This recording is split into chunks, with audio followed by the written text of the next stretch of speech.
अस्सलाम वालेकुम, my name is advocate Munna Sharif Mirza और आज मैं जिस वाले से इन्फॉर्मेशन आप लोगों के साथ शेयर करने वाली हूँ वो इन्फॉर्मेशन है विजिटेशन राइट्स के हवाले से। बाप का बच्चों के साथ मुलाकात करवाने का जो लाया अमल है, कौन सा केस फाइल किया जाता है, कौन सी कोर्ट में किया जाता है, क्या बाप का बच्चों से मुलाकात करना से रोका जा सकता है या नहीं रोका जा सकता।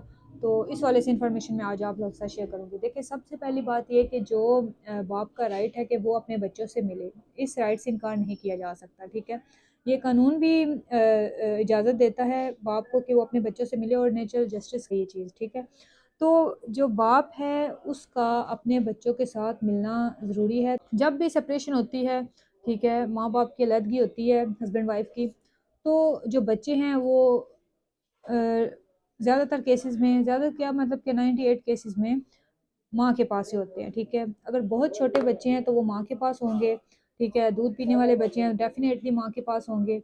तो जो बाप है उसके पास बच्चे नहीं होते और ना ही कस्टडी बाप को मिलती है। ठीक है, कुछ केसेस हैं।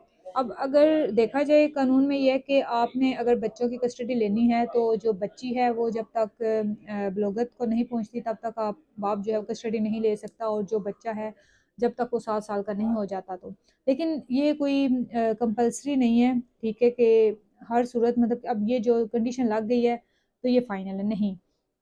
इसमें भी कंडीशंस अप्लाइड होती हैं कि अगर जो वालदा है वो दूसरी शादी कर लेती है। ठीक है, अब वो दूसरी शादी करेगी तो जो अगर फॉर एग्जांपल के बेटी है तो वो जो आगे उसका हस्बैंड है वो तो उसके लिए नामहरम है। तो ऐसे केसेस में जो बच्ची की कस्टडी है वो बाप के वाले कर दी जाती है। ठीक है, और अगर ये बाप साबित करे कि मैं बच्चे की वेलफेयर अच्छे तरीके से कर सकता हूँ और जो दूसरा है वो उसका दूर दूर तक हमारा कोई लेन देन ही है उस इसके हस्बैंड का। ठीक है, तो मेरी बच्ची के लिए नामहरम है तो मैं अपने बच्चे की कफालत खुद करना चाहता हूँ, तो ऐसे केसेस में बच्ची की कस्टडी बाप को मिल सकती है। ठीक है, उसके अलावा अब बात करते हैं कि विजिटेशन राइट्स की।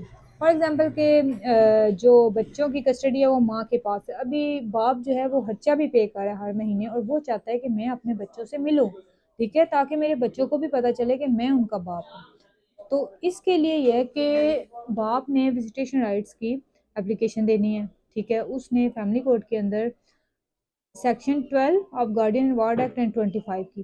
ठीक है, 12 होती है इंटरम कस्टडी के लिए, 25 परमानेंट। ठीक है, पहले ये है कि इंटरम कस्टडी में डिसाइड किया जाता है कि बच्चा जब तक फाइनल डिसाइड नहीं होता तो किसके पास रहेगा। ठीक है, तो अगर माँ के पास है तो फिर साथ ही जो शेड्यूल है वो भी मुकर्रर हो जाता है, परमानेंट नहीं। ठीक है, परमानेंट तो होता है एंड पे जाके, जो शेड्यूल सुप्रीम कोर्ट का शेड्यूल है वो मुकर्रर होता है जब फाइनल होता है केस। ठीक है, उसमें ये होता है कि बच्चे को आप घर भी लेके जा सकते हैं, समर वेकेशन में, विंटर में, ईद का कोई इवेंट है तो बच्चे को आप साथ भी लेके जा सकते हैं, वो फाइनल होता है। उससे पहले जो शेड्यूल मुकर्रर होता है उसमें ये भी हो सकता है कि आपने अदालत में आके बच्चे से 2 घंटे मुलाकात करनी है, या आप कोर्ट से बाहर अगर मिलना चाहते हैं तो पार्टीज की अगर रजामंदी आपस में दोनों फ्रीकैन कहते हैं कि ठीक है बच्चे को घर भी ये लेके जा सके तो ठीक है।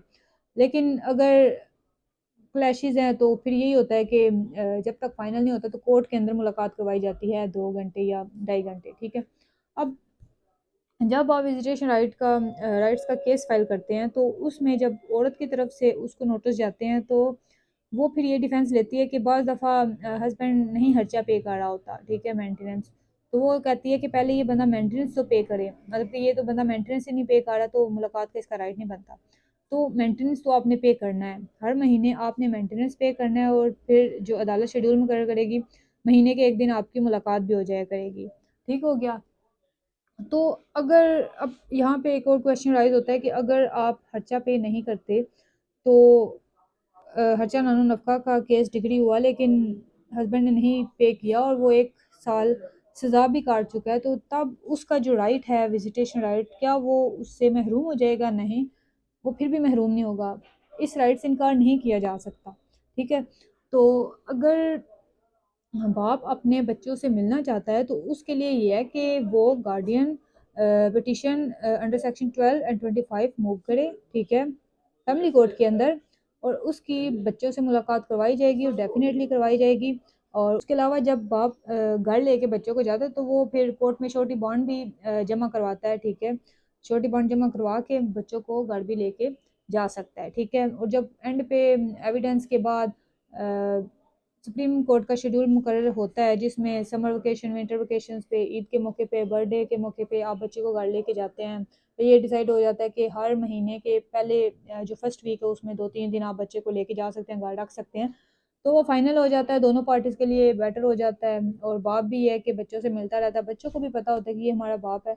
तो ये तरीकाकार है कि अगर आपने मिलना है तो बजाय इसके कि आप आउट ऑफ कोर्ट लड़ाई झगड़े करें, तो इससे बेहतर ये है कि आप पटिशन दायर करें, ठीक है, केस मूव करें फैमिली कोर्ट के अंदर, तो बच्चों से मुलाकात आपकी करवाई जाएगी। ठीक हो गया। तो मज़ीद अगर आप कंसल्टेंसी चाहते हैं पेड, तो इसके लिए जो व्हाट्सएप का नीचे नंबर दिया गया वहाँ मुझसे रब्ता कर सकते हैं, और अगर आपको केस है किसी भी किस्म का, तब भी जो नीचे व्हाट्सएप का नंबर दिया गया वहाँ मुझसे रब्ता कर सकते हैं। Thank you very much. अल्लाह हाफ़िज़।